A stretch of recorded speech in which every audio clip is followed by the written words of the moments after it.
Hello नमस्कार। आशा करता हूं आप सब अच्छे होंगे और आपकी स्टडी भी अच्छी चल रही होगी। तो एजुकेशन फैक्ट्री के ऑनलाइन प्लेटफॉर्म पे आप सबका स्वागत है और आज हम डिस्कस करने वाले हैं 26 फरवरी 2025 की कुछ महत्वपूर्ण समसामयिक घटनाएं। और आज है महाशिवरात्रि, तो महाशिवरात्रि की आपको बहुत बहुत शुभकामनाएं और उम्मीद करते हैं महादेव आपकी इस साल जो भी शुभ कामना है, आपकी इच्छा है, उसको पूरा करे और आपको जल्दी से आपकी विश पूरी हो। ठीक है, तो सभी को महाशिवरात्रि की हार्दिक शुभकामनाएं। और आज डिस्कस करेंगे 26 फरवरी की कुछ महत्वपूर्ण समसामयिक घटनाएं जो आपके एग्जाम की दृष्टि से काफी इंपॉर्टेंट रहने वाली। अगर आपको पीडीएफ चाहिए, टेलीग्राम ग्रुप ज्वाइन करो, उसी का लिंक वीडियो के डिस्क्रिप्शन में मिलेगा और प्ले स्टोर से एजुकेशन फैक्ट्री का ऐप डाउनलोड कर सकते हैं, उसका लिंक भी वीडियो के डिस्क्रिप्शन में। बाकी जो डेली आपसे क्वेश्चन पूछ जाता है लास्ट में, उसका आंसर जरूर दिया करो। आप बहुत सारे कैंडिडेट उसका रिप्लाई नहीं देते, तो आंसर उसका आपको जरूर देना चाहिए, क्योंकि आपकी ही तैयारी क्या उससे बेटर होगी और आपको पता लगेगा कि आपकी तैयारी किस लेवल की है। तो डिस्कशन स्टार्ट करते हैं, देखते हैं वो कौन कौन से इंपॉर्टेंट क्वेश्चन या कौन कौन सी घटनाएं हैं। आज का पहला क्वेश्चन, केंद्रीय उत्पाद शुल्क दिवस कब मनाया जाता है? केंद्रीय उत्पाद शुल्क दिवस की मैं बात करूं तो केंद्रीय उत्पाद सीमा शुल्क बोर्ड है, उसकी स्थापना कब हुई थी? तो उसके उपलक्ष्य में मनाया जाता है केंद्रीय सीमा शुल्क बोर्ड। केंद्रीय सीमा शुल्क बोर्ड की बात करें, ठीक है, या कर बोर्ड की बात करूं, जो आपसे क्या है टैक्स वसूलता है, इसकी स्थापना की बात करें तो इसकी होती है स्थापना बेटा 24 फरवरी को। कब? 24 फरवरी को 1944 में इसकी स्थापना हुई थी। ठीक है, तो अब क्या है, ये लोगों से एक तरह का कर वसूल करता है। दूसरी बात करें कि भारत में जीएसटी कब लागू हुई थी? तो जीएसटी 1 जुलाई 2017 को जीएसटी लागू हुई। संविधान संशोधन कौन सा था? संविधान संशोधन की मैं बात करूं, संविधान संशोधन कौन से के अंतर्गत आता है? तो 101वां संविधान संशोधन था। ठीक है, जीएसटी कौन सा कर है? सबसे बड़ी बात, प्रत्यक्ष या अप्रत्यक्ष? अप्रत्यक्ष कर है। जीएसटी क्या है बेटा? एक अप्रत्यक्ष कर है। ठीक है, अप्रत्यक्ष और प्रत्यक्ष का मतलब क्या होता है? जब आप जीएसटी देते हो आप किसी चीज का, जैसे आप फोन खरीद के लेके आते हो या कोई और चीज लेके आते हो, तो उसमें अप्रत्यक्ष मतलब इनडायरेक्ट, डायरेक्ट नहीं, इनडायरेक्ट टैक्स जाता है आपका सरकार के पास। ठीक है, सरकार ने क्या है, जैसे फोन है उसका टैक्स ऑलरेडी उस कंपनी से वसूल लिया है, अब वो कंपनी है उससे वो आपसे पैसा ले रही है। ठीक है, तो आप डायरेक्ट सरकार को टैक्स नहीं दे रहे जीएसटी पे। जीएसटी क्या है कि इनडायरेक्ट टैक्स है या अप्रत्यक्ष कर है, आप डायरेक्ट सरकार को नहीं दे, मतलब इनडायरेक्ट वे से सरकार को टैक्स देते हो। तो ये भी क्वेश्चन बहुत बार एग्जाम में आता है, जीएसटी किस प्रकार का कर है? तो एक अप्रत्यक्ष कर है, ध्यान रखना। ठीक है, तो ऑप्शन ए हमारा राइट आंसर होने वाला है। Option A is the right answer होगा। तो भारत में 24 फरवरी को केंद्रीय उत्पाद शुल्क दिवस मनाया जाता है। कौन सा? केंद्रीय उत्पाद शुल्क दिवस मनाया जाता है, जिसका उद्देश्य क्या है? केंद्रीय उत्पाद शुल्क विभाग के योगदान को सम्मानित करना और करदाताओं की प्रणाली के प्रति जागरूक करना। जो लोग टैक्स देते हैं उनको जागरूक करना। ठीक है, उनके बताना कि आपका टैक्स का कितना योगदान है इस देश के अंदर। यह दिन केंद्रीय उत्पाद शुल्क एवं नमक अधिनियम 1900 नामक अधिनियम 1944 की वर्षगांठ पर मनाया जाता है। केंद्रीय उत्पाद शुल्क, जिसे एक्साइज ड्यूटी भी कहा जाता है, भारत में अप्रत्यक्ष कर संग्रहण का एक महत्वपूर्ण संसाधन है। किसका? अप्रत्यक्ष मतलब इनडायरेक्ट कर का क्या एक महत्वपूर्ण संसाधन है, और वो कौन लेता है? केंद्रीय उत्पाद एवं शुल्क संस्था इसे लेती है। 12वीं क्षेत्रीय 3R सर्कुलर इकोनॉमी फोरम का आयोजन कहां किया गया? 3R का मतलब क्या होता है? 3R का मतलब क्या है? रिड्यूज, रीयूज और रिसाइकिल। मतलब पुनर्भरण, पुनर्चक्रण और पुनः उपयोगी, जिसको हम बोलते हैं रिड्यूज, रीयूज और रिसाइकिल। 3R आपने पढ़ा होगा। इसका सर्कुलर इकोनॉमी फोरम का आयोजन कहां पे किया गया? 12वीं, कौन से क्रम की बेटा? 12वीं क्रम के 12वीं क्षेत्रीय सर्कुलर इकोनॉमी का फोरम कहां पे आयोजन, ये समिट कहां पे हुई? जयपुर राजस्थान के अंदर इसका आयोजन होगा। कहां पे? जयपुर राजस्थान में इसका आयोजन किया गया। ऑप्शन डी हमारे राइट आंसर होने वाला। ऑप्शन डी इसका क्या होगा? राइट होगा।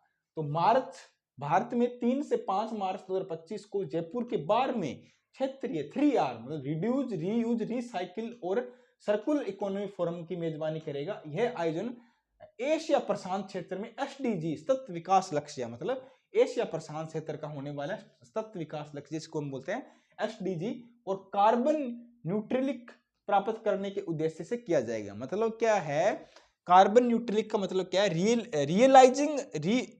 Realising circular society toward achieving SDG and carbon neutrality and Asia specific theme पर क्या आधारित होगा।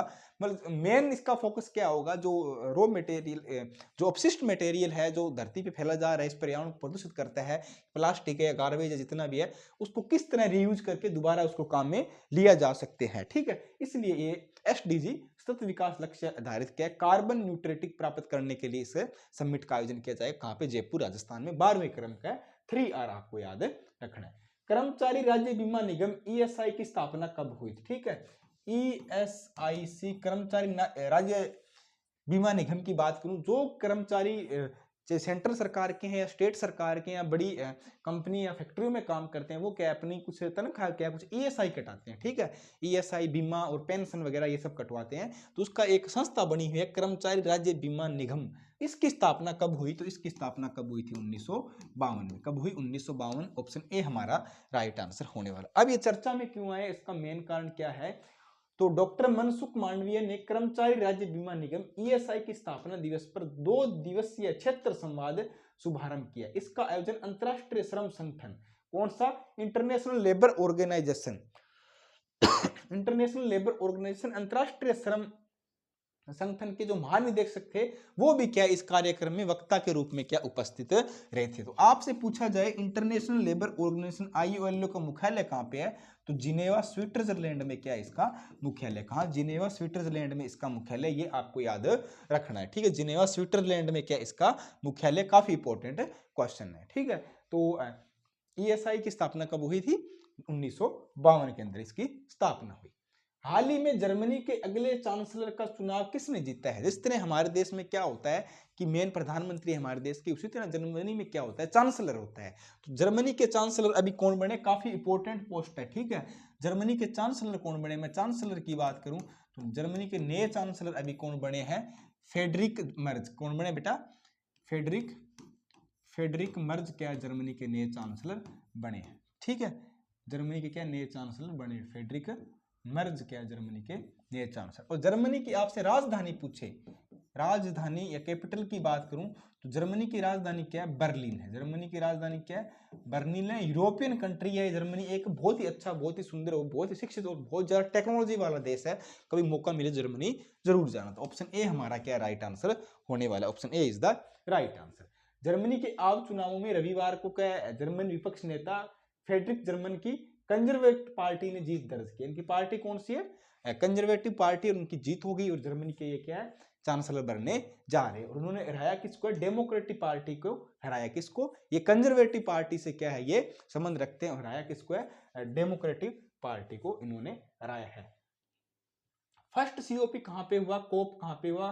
कॉन्फ्रेंस ऑफ पार्टी कहां पे हुआ था? पहला कॉन्फ्रेंस ऑफ पार्टी कहां पे हुआ था? वो भी कहां पे हुआ? जर्मनी में। अगर आपसे पूछा जाए पहला COP, first COP conference of party कहां पे हुआ था? वो भी कहां हुआ था? जर्मनी में हुआ था। ठीक है, ये भी आपको याद रखना, कहां? जर्मनी में हुआ था। तो ये जर्मनी के नए चांसलर बनने जा रहे हैं।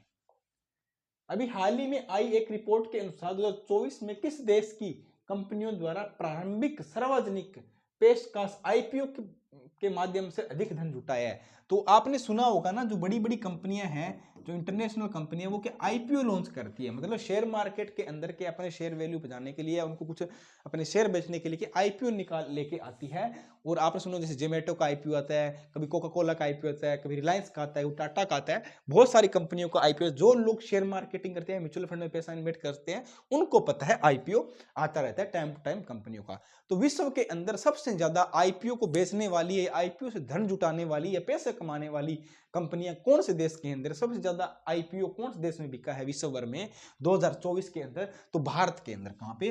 भारत की कंपनियों ने सबसे ज्यादा बेटा IPO बेचा है 2024 के अंदर। और भारत क्या नंबर 1 पे रहा है इस बार? कौन रहा है? सबसे ज्यादा धन किसने जुटाया है? भारत की कंपनियों ने जुटाया। तो ऑप्शन बी हमारा क्या राइट आंसर होने वाला है। तो इंडस वैली रिपोर्ट 2025 के अनुसार, कौन सी इंडस वैली रिपोर्ट अभी जारी है 2025 की, भारत में 2024 में IPO के मामले में वैश्विक नेता के रूप में उभरा है। किसमें? वैश्विक नेता के रूप में उभरा है, जिसमें क्या है, भारतीय कंपनियों ने $19.5 बिलियन जुटाए हैं। जो वैश्विक IPO धन का क्या है? 23% है। यह रिपोर्ट बेलूम बेरचर्स एडवर्ड्स प्राइवेट लिमिटेड द्वारा तैयार की गई। ये क्या है, एक प्राइवेट संस्था है, उसके द्वारा क्या ये रिपोर्ट तैयार की गई और बताया गया कि भारत में क्या है, इसमें 90 मुख्य बोर्ड पर 178 छोटे और मध्यम उद्योग MSV खंड पर सूचीबद्ध है। भारत में क्या 90 तो बड़े बिजनेस इंडस्ट्री की बात कर सकते हैं और छोटे के 178 इंडस्ट्री है। टोटल 268 IPO आए थे, मतलब टोटल 268 IPO इसके अंदर आए थे। ठीक है, कितने 268 IPO आए 2024 के अंदर। सबसे ज्यादा विश्व में भारत की कंपनियों ने IPO के अंदर पैसा जुटाया है, भारत देश ने पैसा या धन इकट्ठा किया है। अभी हाल ही में अंतरराष्ट्रीय क्रिकेट में सबसे ज्यादा तेज रन 14,000 वनडे रन बनाने की उपलब्धि किसने हासिल की है, तो सबसे ज्यादा वनडे तेज रन सबसे 14,000 रन, कितने बेटा 14,000 रन बने। रन कितने 14,000। सबसे तेज क्या है, सबसे तेज किसमें, वनडे के अंदर। किसके अंदर, वनडे के अंदर। ठीक है, अंतरराष्ट्रीय क्रिकेट के अंदर वनडे के अंदर सबसे ज्यादा इन्होंने रन बनाए हैं। तो ये किसने कीर्ति नाम कर लिया है, किसके नाम हो गए ये, विराट कोहली के नाम। अभी आपको पता है कि वर्ल्ड चैंपियन ट्रॉफी चल रही है। ठीक है, और भारत ने क्या है भाई, 2 दिन पहले जो मैच हुआ था पाकिस्तान को ऐसा धोया और विराट कोहली ने क्या अपना शतक पूरा कर लिया। जैसे ही विराट कोहली ने अपना शतक पूरा किया, उनके साथ ही क्या उन्होंने 14,000 रन क्या कर लिए वनडे इंटरनेशनल क्रिकेट के अंदर। क्या है, अंतरराष्ट्रीय क्रिकेट में 14,000 वनडे मैचों के अंदर 14,000 रन कंप्लीट करने वाले क्या सबसे तेज खिलाड़ी बन गए हैं। तो उन्होंने जैसे वो शतक कंप्लीट किया, उनके नाम क्या है, ये उपलब्धि हासिल हो गई है। तो विराट कोहली क्या है, नंबर 1 पे है, जिन्होंने 14,000 रन कंप्लीट किया है वनडे के अंदर, इंटरनेशनल के अंदर सबसे तेज रन बनाने वाले खिलाड़ी बन चुके हैं। तो ऑप्शन ए हमारा राइट होगा।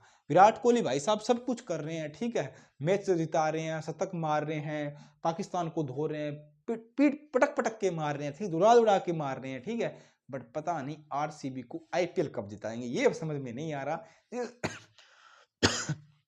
जिस दिन RCB को IPL जिताएंगे उस दिन पता लगेगा भाई। RCB सब कुछ कर रहे हैं बट RCB को IPL नहीं जिता पा रहे, पता नहीं कृपा कहां पे अटकी है। विराट कोहली ने 23 फरवरी को 2025 को पाकिस्तान के खिलाफ चैंपियंस ट्रॉफी में क्या वनडे क्रिकेट में सबसे ज्यादा तेज 14,000 रन बनाने का विश्व रिकॉर्ड बना लिया।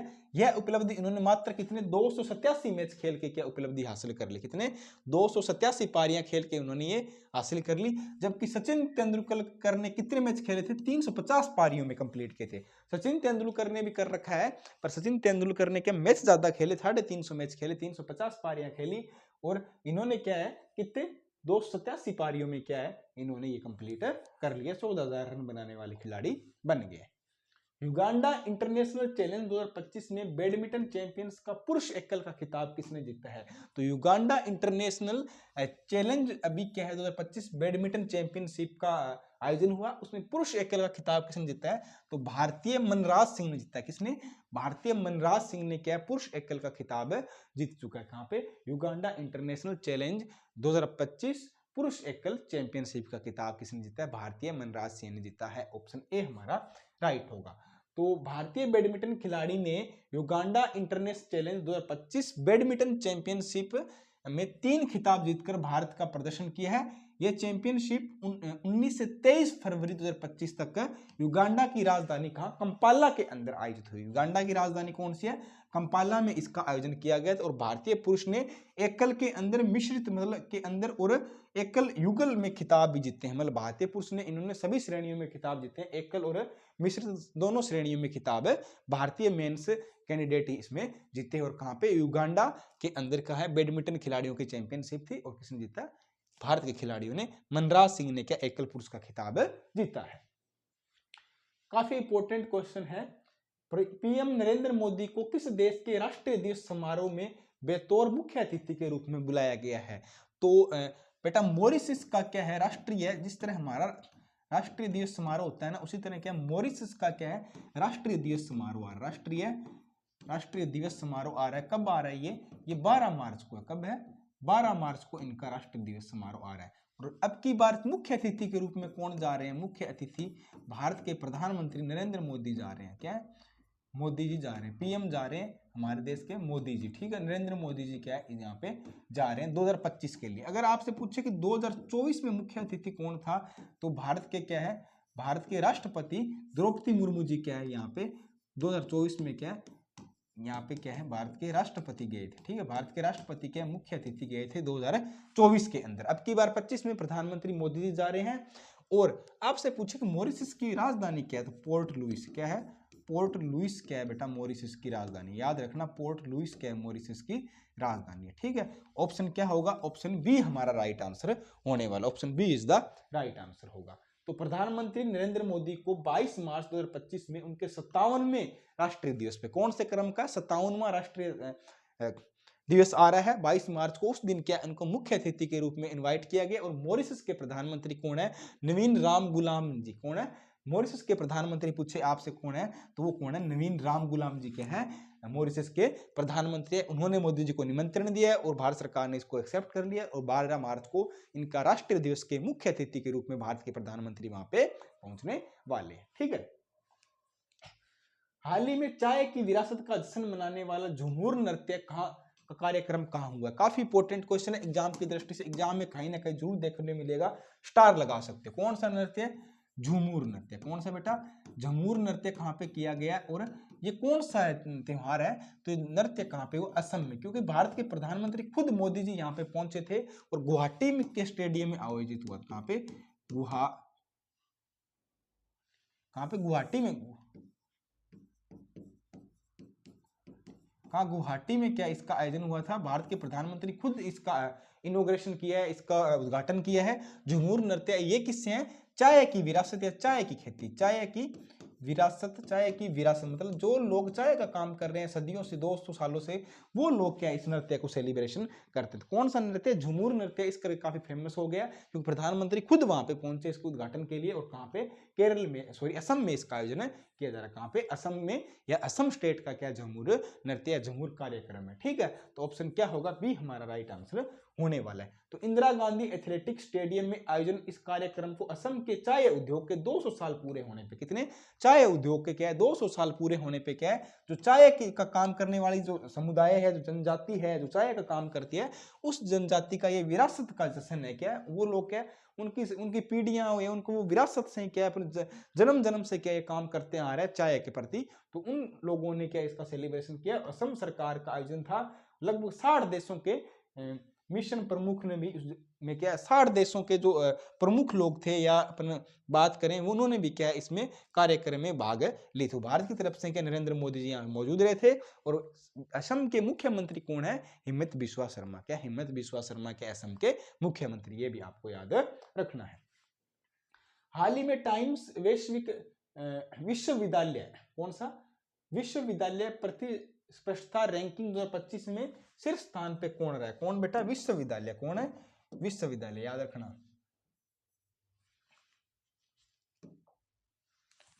कौन टॉप पे रहा है, मैं आपसे पूछूं तो कौन टॉप पे रहा है, अरे यार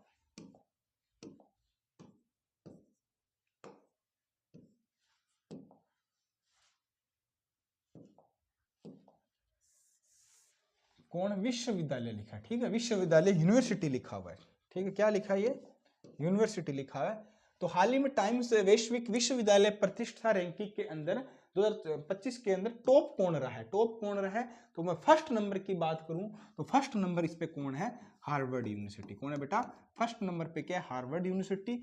2 नंबर पे क्या है, ऑक्सफोर्ड यूनिवर्सिटी है।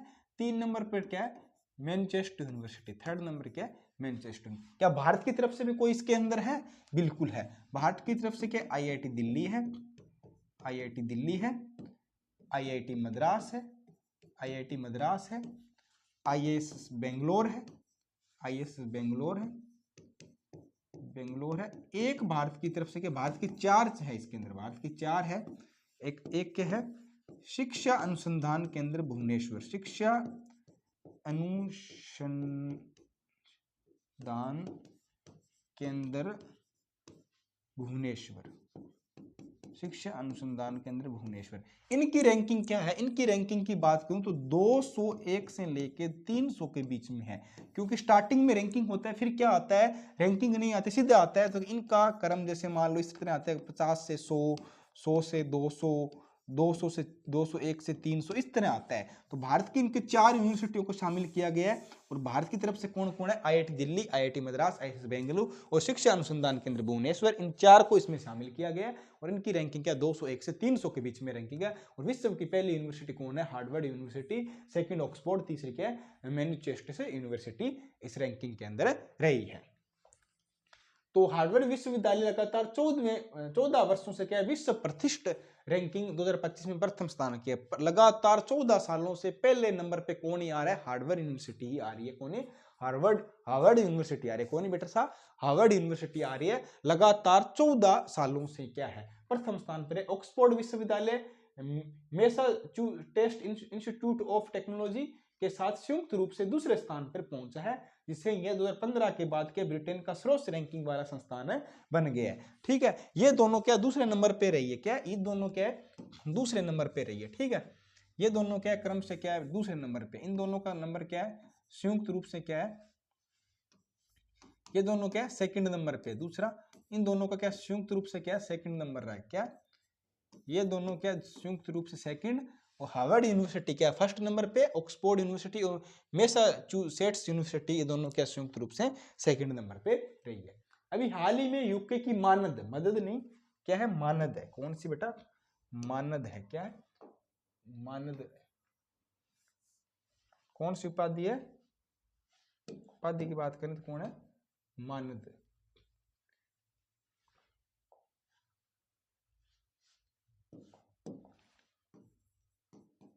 ये क्या है? मानद।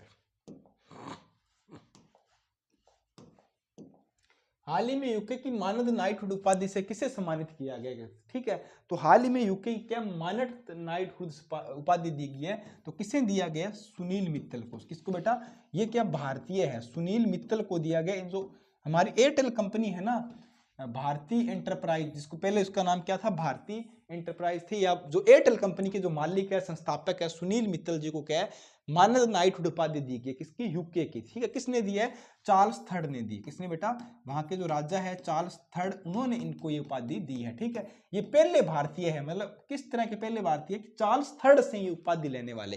किससे? चार्ल्स थर्ड से उपाधि लेने वाले क्या ये पहले भारतीय हैं मानद नाइटहुड की उपाधि लेने वाले। ठीक है, इससे पहले क्या एक मानद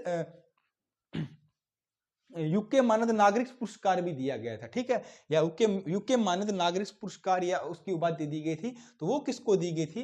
वो हमारे क्या है? TN चंद्रशेखरन को दी गई थी। ठीक है, जो टाटा के क्या है CEO है, एन चंद्रशेखरन को क्या उपाधि मिली थी? टाटा ग्रुप के जो CEO हैं उनको मिली थी कि मानद नागरिक पुरस्कार मिला था। यूके का क्या मिला था? मानद नागरिक पुरस्कार मिला था। किसको? टाटा ग्रुप के CEO एन चंद्रशेखरन को मिला। इनको क्या मिला? मानद नाइटहुड की उपाधि मिली है। सुनील मित्तल को चार्ल्स थर्ड द्वारा दी गई है। चार्ल्स थर्ड से उपाधि लेने वाले के पहले भारतीय है और एयरटेल कंपनी के ये संस्थापक है। ठीक है, तो ये होगा, क्या होगा? ऑप्शन डी हमारा राइट होगा। ठीक, ऑप्शन डी हमारा राइट आंसर होने वाला है। और सूर्यबाला का आपने नाम सुना होगा। इनको क्या मिला था? कौन सा अवार्ड मिला था?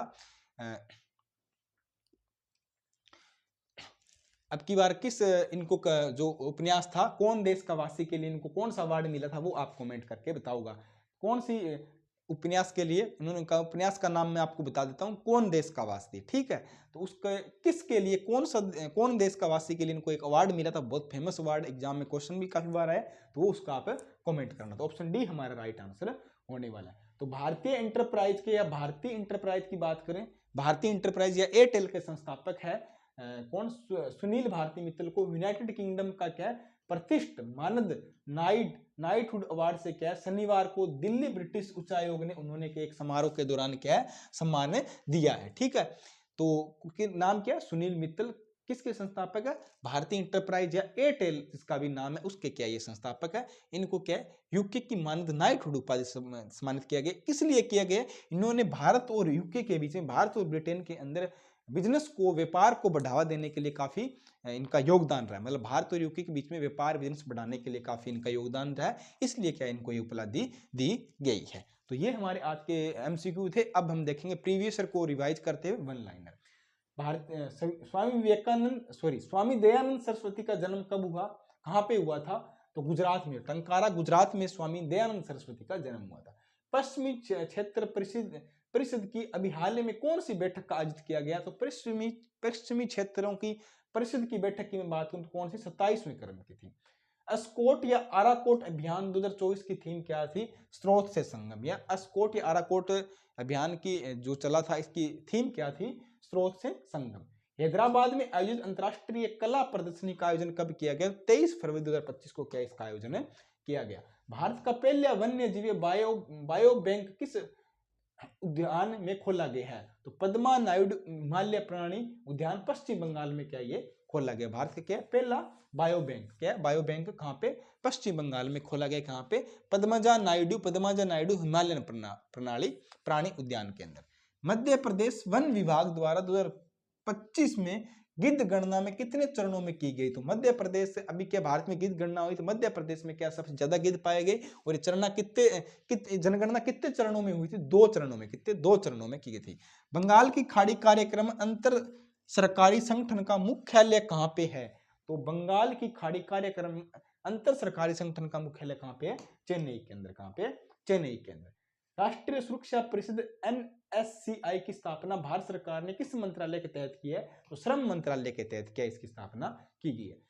भारतीय प्रधानमंत्री नरेंद्र मोदी के जो प्रधान सचिव या जो सेक्रेटरी है, प्रधान सचिव 2 सेक्रेटरी किसको नियुक्त किया गया? शक्तिकांत दास को क्या नियुक्त किया गया? प्रधानमंत्री क्या ये सेक्रेटरी इनको या सचिव प्रधान सचिव बनाया गया, जो कि हमारे पहले RBI गवर्नर थे। अभी हाल ही में किस भारतीय क्रिकेट बल्लेबाज ने 14,000 रन बना के क्या है सबसे वनडे खिलाड़ी बन चुके थे? किसने? विराट कोहली ने क्या है 14,000 रन बनाने का क्या काम है या कीर्ति नाम अपने नाम कर लिया। तो ये हमारे वन लाइनर थे। और आज का क्वेश्चन ऑफ द डे क्या आप कमेंट करके बताना है, गणतंत्र दिवस की परेड के दौरान कौन सा पुरस्कार दिया जाता है? गणतंत्र दिवस की परेड होता है तो उसके दौरान कौन सा पुरस्कार इनमें से दिया जाता है? पद्म पुरस्कार है, अशोक चक्र है, रणजी है, वीरता पुरस्कार, कौन सा पुरस्कार है गणतंत्र दिवस या 26 जनवरी की परेड में मिलता है? तो ये हमारे आज के 26 फरवरी 2025 के कुछ महत्वपूर्ण घटनाएं थी जो आपके लिए काफी इंपॉर्टेंट थी। उम्मीद करता हूं आपको अच्छी लगी होगी, पसंद भी आई होगी। तो वीडियो को लाइक करें, अपने फ्रेंड सर्कल में जरूर शेयर करें। तो आज के लिए इतना ही, मिलते हैं कल सुबह 8 बजे फिर से। अपनी पढ़ाई को जारी रखें। जय हिंद, धन्यवाद।